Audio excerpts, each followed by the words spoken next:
wanted to ask you about the new album, Agony, and how you Hmm. guys feel you have progressed since your last album. I noticed you're using more different vocal styles. Like in some Hmm. songs, you sound kind of like Chuck Schuldiner, and then in Wayfarer, you're doing blues vocals. That's awesome. That's awesome. Thank you for talking about Chuck Schuldiner because he's actually my greatest influence on vocals. And he teaches me a lot. And on this album, I think, I really got comfortable with my vocals and, about screaming and everything, but in a comfortable way for me. And I'm glad you kind of noticed that. But yeah, I think with this record, we've evolved in many ways, not only about this vocal thing, but I think you know, we're right now a more mature band. We've been touring a lot, and by playing a lot, you kind of improve your techniques and everything.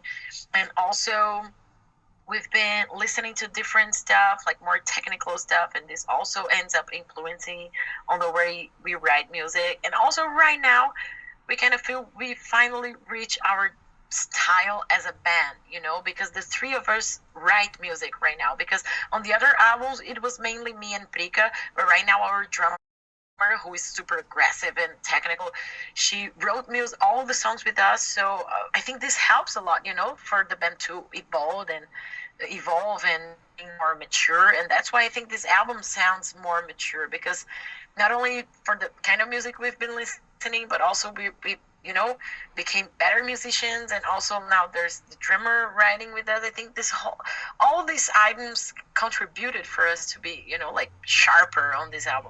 Cool. Do you have any formal vocal training, or what's your vocal background? Did you take lessons to growl, or did you learn to do it on your own and then refine your technique with practice? Well, you just defined it. I've never taken like formal classes. I've always liked and enjoyed singing very, very much. I sing since I was like, like 11 or 12. But I've always used to sing in a clean way. So I've always sing like, I started singing with Halloween and Queensryche, this kind of thing, like more melodic and everything, Right. clean. And actually, Nervosa is the first band I sing like growling and with this graspy voice, because the other band, my previous band, I would do only backing vocals. And when I was doing backing vocals, I would just like improvise it and just scream it. But now, as I am an actual singer in Nervosa, you gotta develop some technique in order not to be fucked up when you are on the road, like to be mute, completely mute. Right. So what I do is like, I've never taken classes because I didn't find like, a teacher that would teach me exactly what I need in the way I need to sing. Because whether you find nowadays like singers that can teach you how to sing in a clean way or like in a guttural way, like like deep vocals like death metal and everything. But me, I don't think I don't sing guttural. I think I sing with a raspy voice, kind of screaming. And I don't see many teachers teaching it, this kind of technique. So I kind of try to learn it my own way. And I have like nodules on my vocal cords, which makes it even harder.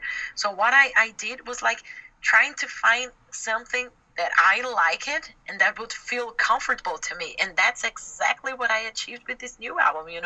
Victim of Yourself was okay. It was comfortable to me, but still was a little bit high, a lot of high Mm-hmm. notes. But with this Agony album, it's like way more comfortable to me, which is pretty cool because it's more aggressive now and it's more comfortable to me, which is weird. It's usually like the more aggressive, the harder it is. But to me, actually, the more aggressive, the easier it is to me. So I'm really happy with the result with this new album. And yeah, I kind of just try to find this whole thing out by myself. And I never took classes. I actually, I've always been a bad student. You know, Mm-hmm. I've never wanted to go to classes. I think it's just too boring. So I've always tried to self learn stuff. I noticed that the lyrics on this album seem deeper also. Like you have Guerra Santa, you have hostages. Do you feel like Mhm. you're addressing current issues now? Sure. We've even with the other albums, we've always wanted to write about more human aspects, like real aspects. Like nothing against the bands that talk about other stuff, but we've always wanted to write about stuff that people can read and identify themselves because it talks about their reality, so that's what we've always focused on writing on about. But with this album, I think we could approach more people lyrically speaking, because first of all, we of course we kept talking about our social matters and social and political issues and matters we have in Brazil, which are a lot. So we can reach many people. We can reach many people to think about these issues, to debate about these issues, and that's the main purpose of our lyrics. But also, I think on this album, we could explore a little bit more of different aspects from human behavior, not only about corruption and like this kind of social issues and everything, but also more abstract aspects, like for example intolerance, arrogance, hypocrisy, which are things that we have to deal with day by day, but they can be as harmful as corruption or bad public health system. So I'm really happy with the final outcome of the lyrics, because we talk about the social stuff, which is our main focus, because that's what we live in our daily routine in Brazil. You're surrounded by all these problems and everything, but also we could speak about other things that are like you can relate worldwide about this more abstract aspect and more abstract feelings about human being and stuff like that. But yeah, I think with this album, we were sharper about what we wanted to say. We used like the things that were really bothering us and stuff that we had a lot of angry about. We wanted speed out about, and I think that's why it's kind of more, it's kind of sharper. Yeah, that's the word. I've noticed that the abstract aspects are kind of starting to show in your music videos, like the hostages video. You're all in a hospital, and it's like a nightmare hospital. Or your previous music videos, it was more like a live performance video. Do you think you're gonna go more into this direction with your next music videos? Everything we do in this band works kind of in a very organic and natural way. We don't actually plan what we want to do. We just feel like what we want to do and just do that. But I would really like to follow this way, because you know what? I think with music and lyrics, I think these are very important ways of reaching people, right? Because there's a lot of people listening to your music, a lot of people reading and listening to your lyrics and listening to what you have to say. And I think this is a good thing, because you know what? I think that one of the greatest problems of society nowadays is that people kind of get used to what they are living. So for example, in Brazil, people get used to all the shit that's going on with us. They don't debate about it, they don't think about it, they just accept it. So I think with our lyrics and our videos and our music, I think we have a very important tool of making people at least think about the stuff we have to talk about, which is like public health system, education, corruption, politics, and intolerance, all these things. And if we can reach people with this stuff, with our lyrics and music, I think this is pretty important. I think with this kind of thing, it's a way to start changing stuff all around us and not just accepting it. So yeah, I would be glad to be leading this way, on trying to shock people with videos and lyrics to make them think about that. But it's nothing we would plan. It would have to occur naturally, just as it happened with this hostages video. It was something like, okay, let's do that. It was spontaneous, natural, and still important to draws people attention to this kind of matter. So let's hope it keeps it this way. We're very spontaneous. We don't know what we will do next, but I would love to stick with this kind of, like focusing on this stuff, because I think people should discuss about this stuff more often. Right. Kind of going off of that, I know in previous interviews that you've mentioned that when Nervosa was first starting out, that a lot of men usually would make up rumors about you. They'd say things about you, mainly just because you were women. Do you feel like that as the band has become more popular, like since your careers have progressed, Has it like died down or has it gotten worse, like all these negative comments? No, I think these negative comments were really, really on the beginning, because it's still three girls playing thrash metal, like playing extreme metal. It's something new. You don't get many girls playing that, unfortunately, but it's changing.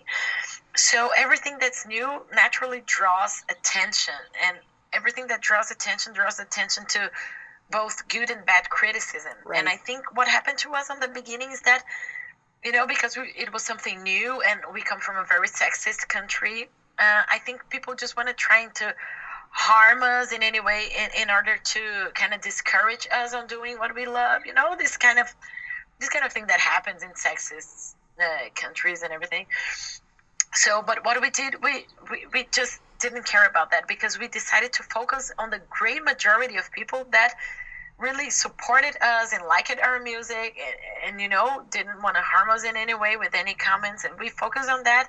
And what I feel is that nowadays it's like really less than 1% of people that talk about our band say this kind of comment. I think Right. most of the people actually support us, not only because they think the music's cool and everything, which I like it, but also because I think they support us as a way to support more girls in metal. And I Right. and I like that. I think the bad criticism and people who would just spit out prejudice, I think this was buried in the past. Nowadays we feel like almost 100% of support, and we like that because you know what? I think with time, people kind of noticed we're not here to show off or to say, like we're just here playing metal because we love metal and we're metalheads, and that's it. And they have to respect us as that. It doesn't matter what our gender is, like if we're women or men, we're just metalheads.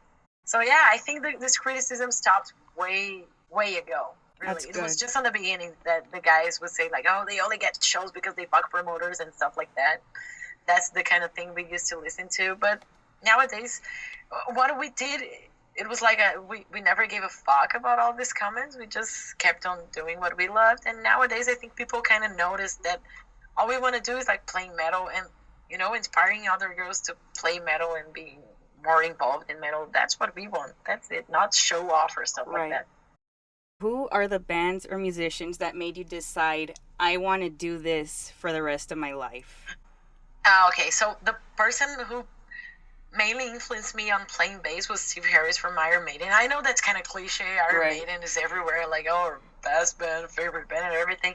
But it really meant a lot to me when I was like, I guess my earliest memories about willing to play bass, I was like 9 years old. My dad is a bass player too, and he loves Steve Harris. So every time we were listening to Iron Maiden together, he would be like, "Oh, check out what he does right now. Oh, look the way he plays and everything." So I would always pay attention, and that kind of drove me into willing to play the bass guitar. And Steve Harris is fucking awesome. We all have to agree with that. Right.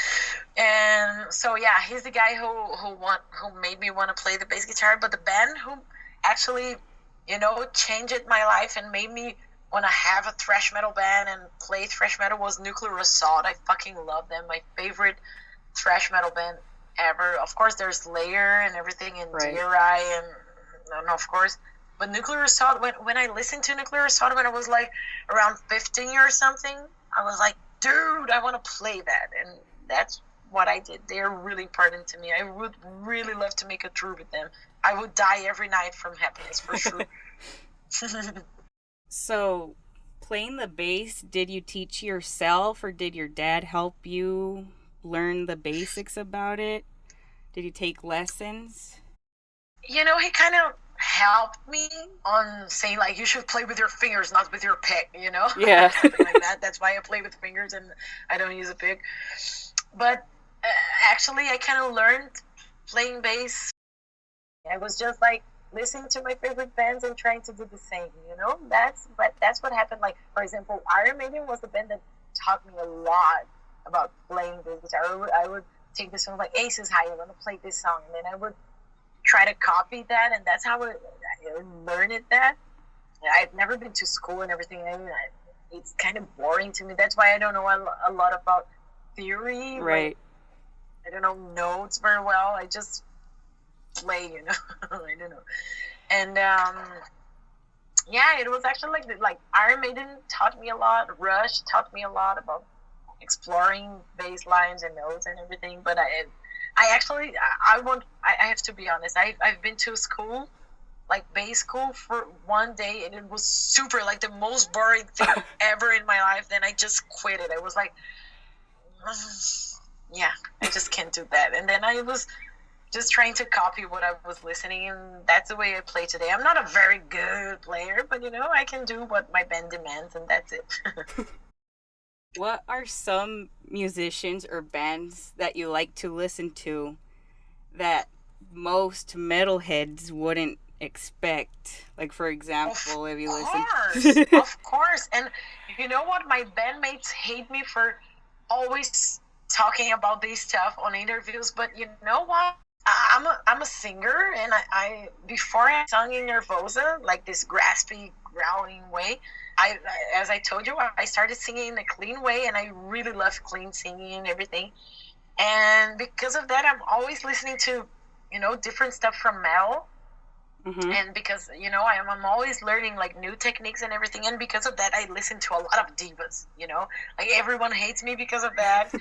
Like my bandmates are like, oh fuck, you're listening to Beyonce, but that's it. I don't actually give a fuck. Like most metalheads would be like, oh, she's not true enough, Right. but I don't care, because she, you know, for example, Beyonce and some other female singers from like blues and soul, like Etta James, Aretha Franklin, and Nina Simone, and these are the ones I listen. And Amy Winehouse, of course. I get a huge Amy Winehouse tattoo on my thigh. So these ones I told you are the ones I'm always listening to, because they still teach me a lot about singing. You know, not only about clean singing, of course. Everything I know about clean singing is because of them, but also they helped me a lot about learn about like breathing when you are singing metal. And Mm-hmm. if I sing if I sing metal like in Nervosa nowadays, I owe a lot for these singers like Beyoncé and Amy Winehouse and Aretha Franklin and Nina Simone and stuff like that. So that's what I listen, like when I'm not listening to metal, I listen to those divas and try to copy them when I'm singing in the shower and stuff like that. And also, besides that, I really love the blues and funk. That's what I listen when I'm not listening to metal. That's it. I noticed that Wayfarer has a lot of blues influence, and Exactly. you're using You're like completely Etta right. James type vocals, like that vocal style. What made you decide to put it on this album? Because I noticed the last album it didn't have really clean Of vocals. course. Yeah, it's because me and Prika, we are blues lovers. We've always wanted to do like a blues metal song. So when our label asked it, I was like, oh, it would be cool to have like a bonus track. We thought like, okay, let's do a blues metal song, because you know we love that. Let's try and write something different. And then we did that song, and then Prika came with the idea that I should sing with clean vocals, and I was like, of course, completely shy about that, because yeah, of course, I can do clean singing, but only in the shower. I mean it, like, or when I am, you know, like in a van with my earphones, I kind of sing like that, but I've never recorded anything like that. I'm so super shy about that. Only like my close friends know that I know the way I sing when I'm not singing metal and everything. So I was kind of shy. She was like, "No, I love your voice. Let's do that." And I was like, "Okay, it's a bonus track. We will probably never sing this live, so let's do that." And then we decided to do that. And there's that a cappella thing by the end of the album, right? Which Yeah. is completely unexpected. I can imagine, but that's the way, like, we just felt like doing that, you know, a bonus track, having like a blues metal song with me singing with clean voice. I think that's good enough for a bonus track, right? I think bonus tracks must be like something completely different from the album, Right. and I think we kind of achieved that with that song. And you know what, I'm still super shy when people listen to that around me. I'm extremely shy. I want to leave the room. I put like my blouse on my head. I don't want to look to anyone. I'm super shy, but still, I think it was a good outcome. I really like the way it is, after all. Cool. So you're on tour in Europe right now, right? Uh huh. Yeah. What are some of the coolest places you have visited so far? You know what? We're right on the beginning right now. We did our fourth show last night. We still have Okay. lots of stuff to do. But for this tour, what I'm really looking forward is going to Eastern Europe. Like we have some gigs for the first time in Bosnia, Romania, Bulgaria, Croatia, this kind of places. I'm so fucking looking forward to being to these spots and everything. It's gonna be so super. Everything we do pretty much so far, it's new for us. So doing this place is gonna be especially cool because it's spots that not many bands go there, and we want to go there and make those people have a lot of fun. So that's why I'm really looking forward for that. And right after that, we have like Canada for the first time in July, and East Coast USA in July, no, in August. Canada and East Coast USA in August. I'm really looking forward to that too. So yeah, that's so far we haven't been like all the gigs we played were cool, like the four gigs we played, but I think the things we're most looking forward to are yet to come. Cool. So, do you have any advice to aspiring musicians? Sure, sure. I have two great advices that were the advices I followed when I started playing. The first one is like, do the music you love, because I see nowadays many people like forcing themselves into playing something that's new and innovating, but it's not the stuff that they love to play. I respect that, but I wouldn't do that. What I do is like playing the music that I love, because I think people nowadays lack of bands that playing with their hearts and with honesty on their music and everything. So that's what I would advise. Like, just play the music you love, and people will feel that when they're watching you or listening to you, and that's important. And the other advice is like, just don't give a fuck about whatever people say. That's what we've done. Like, many people try to disencourage us, like, oh, girls play thrash metal, and we never gave a fuck, and we just kept on doing what we loved, which is playing thrash metal, and that's it. And that's where we are. We haven't achieved like a lot of stuff, but we're very happy with what we achieved, and it was because of these two advices. So that will be my two ultimate advices I would have to tell people. All right. So, what are Nervosa's future plans besides the upcoming tours? Well, actually, our only future plans are exactly the upcoming tours, because what we want right now is just touring a lot to promote our new album and stay on the road as much as we can, because that's honestly what I love to do. I love, when we are on the road, not only we're playing, but we're meeting new people and having a lot of fun. So that's what our plans, like for the next year, maybe exploring new territories for us, like for example Asia, and also Africa, Australia, New Zealand, that are current new like metal things and everything. So that are main things, but all of them are strictly related to touring. We fucking love to be on the road, really. I have one last question. Out of all the bands that have influenced you, like say like Mm-hmm. you really like Nuclear Assault, which like have you gotten praise from any of those influences, and if so, how did you react?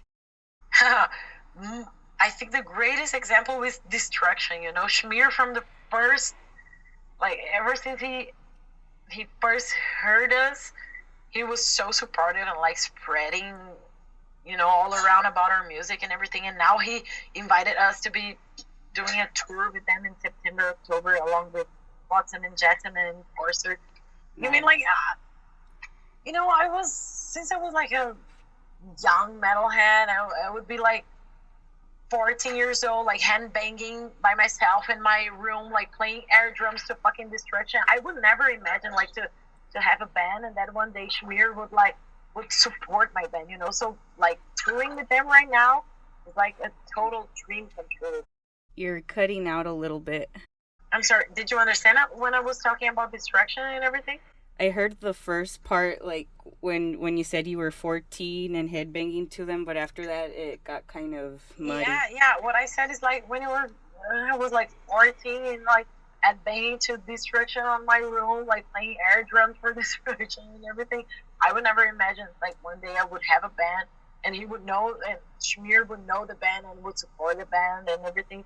So that's kind of surreal to me, like that he kind of liked the band, and now we're fucking touring with them and Flotsam and Jetsam and Enforce, and it's like a dream come true to me.